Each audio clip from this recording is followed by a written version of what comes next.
Minamadali ko na nga tong kasama ko dahil tumatumbling na yung sikmura ko sa gutom. Usapan kasi sa kanto lang kami kakain, di ko alam ba't kami napunta dito. Cheres! Bigla ang gala pala to namin ng asawa ko. Ito yung maganda sa biglaan dahil natutuloy. Pagising nga namin sa umaga, tinatabad pa kami bumangon yan. Kaya sabi ko, ayain ko na lang siya doon sa may Tanay dahil nakakamiss din naman pumunta doon. Syempre, magpapaalam muna kami dito sa bus namin kung papaya. Aba, at di kami masyado pinansin at hinayaan nga kami. Parehas kami ng asawa ko na may trabaho kaya sanay na sanay siya na wala kami sa tabi niya palagi. Sabi ko nga sa kanya, dito na nga lang kami sa may Tanay since dito naman lagi yung puntahan namin. Sobrang nare-relax kasi ako kapag nakakita ako ng mga bundok-bundok. Di pa nga namin alam kung saan talaga kami pupunta dahil nga biglaan. May nag-recommend sa amin kaya pinuntahan din kagad namin. Diyos ko, hindi pala namin alam na private property pala yun. Ang ending, hindi kami pinapasok sa loob. Kaya for the tambay muna ang mga person. Inaasar-asar ko pa nga siya dyan dahil ang epic ng pagpunta namin dito. Kasi pag pumupunta kami dito sa Tanay, ay may plano na kagad kami kung saan kami pupunta. Grabe naman ang mga doggy.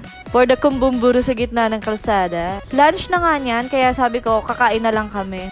Buti, dito kami napadpad at ang ganda rin pala ng view dito. Wala masyadong tao niyan dahil nga weekdays. Ito talaga yung nagugustuhan ko sa Tanay dahil nakaka-relax yung lugar dito. Habang waiting kami sa food, syempre nagchichismisan muna kami. Ang dami ko ang kinikwento sa kanya na walang kwentang bagay. For the tawa na lang siya para di ako magalit. Kasi nga, gutom na ang mga person at wala pang almusal yung dalawang yan. Mga 20 minutes bago dumating yung pagkain. Dahil naloka ako sa 3 to 4 daw. Ayoko i-judge, pero kahit 2 person, dito kaya. May buti na lang talaga maganda yung view at sinulit na lang din namin yung place. Nabitin pa din yung asawa ko kasi nga, parehas na kaming gutom. Kaya sabi ko sa kanya, enjoyin na lang namin yung place since maganda naman. Gusto sana namin mag-moment dito dalawa ng asawa ko. Kasi nakiki-third wheel si ate. Yes! Sabi ko nga sa kanya, gandahan na lang niya yung picture ko para matuwa din naman ako. For the landian muna ang dalawa. At yung kuha niya sa akin na medyo okay naman. Emote, ganun. Paalis na nga rin kami neto. Niyaya ko na rin siyang umuwi dahil wala rin naman din kaming mapupuntahan.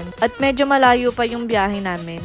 Buti na lang talaga pinagbigyan kami ng panahon at hindi umulan-ulan ng araw na yan. Hindi rin ganun kainit kaya na-enjoy namin yung ride. Wala masyadong sasakyan kaya nakapag-emote pa kaming dalawa dyan. Kaso maya-maya ay meron pala sasakyan sa likod at binubusinahan na nga kami. Ganun yung naglalandian kami. Charis, nainggit lang si kuya. Hapon na nung nakauwi kami. Iba talaga ang Manila. Sis! Abutan pa kami ng traffic pero na-enjoy din. Bye-bye!